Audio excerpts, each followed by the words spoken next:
Muy buenos días. El Búho acaba de diseñar un nuevo vídeo y me ha llamado para hacerle, como siempre, el trabajo sucio.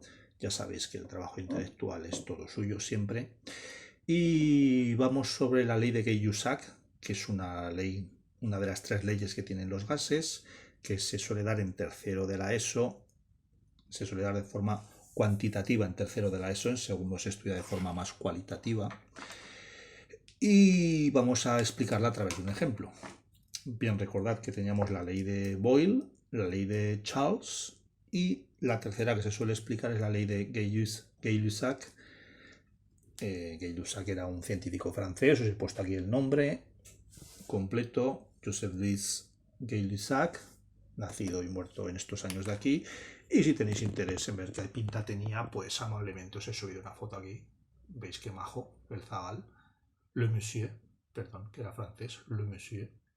Bueno, ¿y qué dice esta ley de Gay-Lussac? Pues nos dice que abreviada la suelo escribir así, cuando un gas está en un volumen fijo, cuando el volumen que ocupa un gas es constante, no cambia, volumen constante, es así como se suele expresar, el cociente entre la presión y la temperatura absoluta es siempre el mismo, es constante. Es decir, dicho de forma matemática, como ya imagino que sabréis, presión y temperatura son directamente proporcionales. Si uno se hace el doble, el otro también. Si uno se hace el triple, el otro también. Si uno se hace la mitad, el otro también. Y para ilustrarla vamos a utilizar un ejemplo numérico que tenéis aquí. Pues imagináis un recipiente de paredes rígidas, es decir, que el volumen no puede cambiar. Y como el volumen no puede cambiar, estamos en la ley de Gay-Lussac, en el cual hay un gas a una temperatura de 100 grados y sometido a cierta presión que hemos puesto aquí. Calentamos el gas. Si hacemos caso a la ley que os acabo de contar, si calentamos el gas la presión tiene que aumentar. Y ahora la nueva presión es de 2 atmósferas. Y nos pide que deduzcamos cuál será la nueva temperatura que tiene ese gas. Y como hemos dicho que lo calentábamos, pues tiene que ser más grande, claro. Bien, ¿cómo se resuelven este tipo de problemas? Primero, cuando hablamos de gases, lo primero que hay que ver es cuál de las tres magnitudes típicas de los gases, que son volumen, presión y temperatura, se conserva. Como hemos dicho al principio del enunciado del problema, paredes rígidas significa que esto es constante. Como el volumen es constante, tenemos que sabernos cuáles son las leyes de los gases. Inmediatamente tenemos que ver que corresponde a la ley de Gay-Lussac.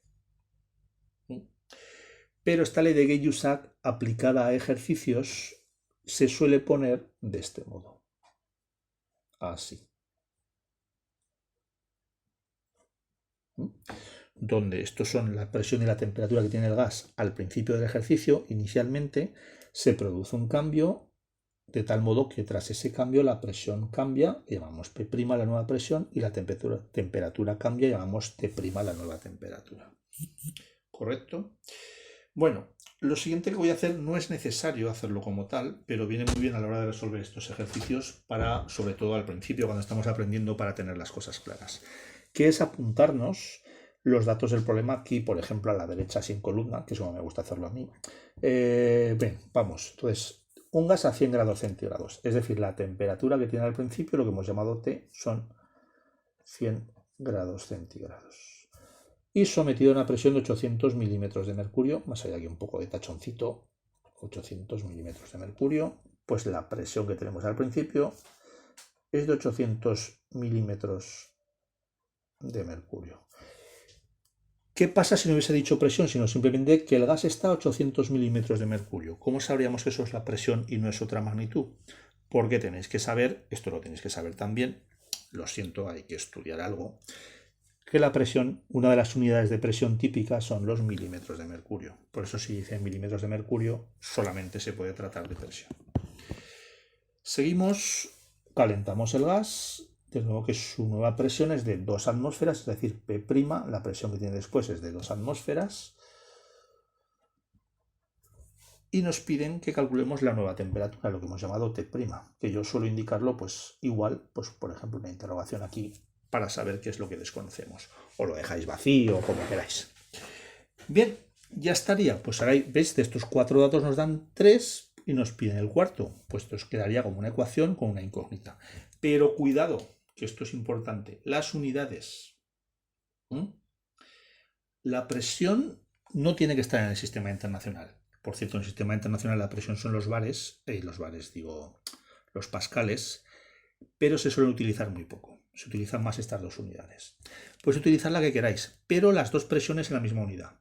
Es decir, o pasáis los milímetros de mercurio a atmósferas, que se consigue dividiendo por 760, o pasáis las atmósferas a milímetros de mercurio, que es multiplicando por 760.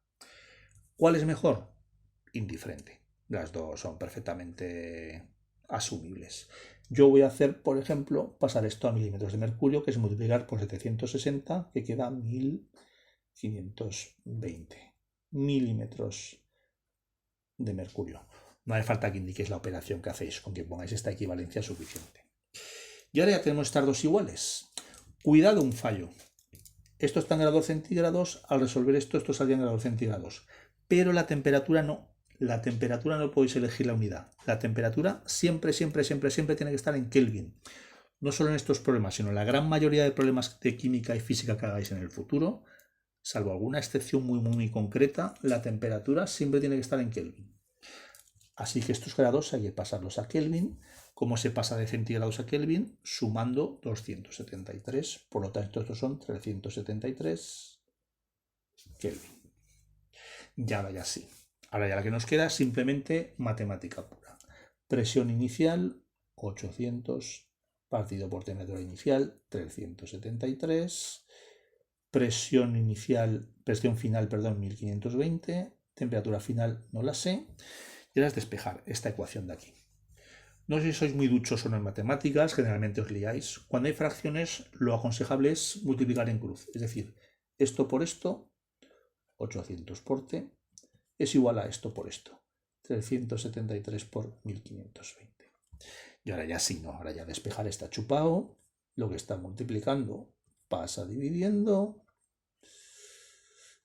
y ya vamos a la calculadora, que por si no la conocéis, si sois nuevos en mi canal, os presento a una de las calculadoras más modernas que existen en el mercado. Fijaos qué diseño, qué belleza, qué líneas, qué acabados. Estoy muy orgulloso de mi calculadora. Bueno, pues he dado las teclas y me queda 709 Kelvin. ¿Por qué he puesto 709 y no lo que pone aquí exactamente? Porque yo suelo redondear a 3 cifras significativas, que es lo más habitual. No por poner todos los decimales de la calculadora hasta el resultado más exacto, ¿eh? Eso es un error que podéis comprobar en otro de mis vídeos que tengo por ahí. Bueno, pues ya estaría hecho el problema. Este es el resultado. Con colorines se queda más bonito. Y nada, os invito a que veáis otros vídeos de gases u otros vídeos de física o química para que os entretengáis. Bien, si nos pidiesen el resultado en grados centígrados, que podrían pedirlo en grados centígrados porque es la forma más normal de la temperatura, para pasar esto a grados centígrados pues restaríamos 273, que paso tengo la calculadora aquí, y me quedaría 436 grados centígrados. Es decir, teníamos un gas bastante calentito. Bueno, pues este es el precioso anagrama del alma mater de todo este proyecto, que os invita a suscribiros y para ayudarle uno de esos cuadraditos que salen por las esquinas. Bueno, a pasar buen día.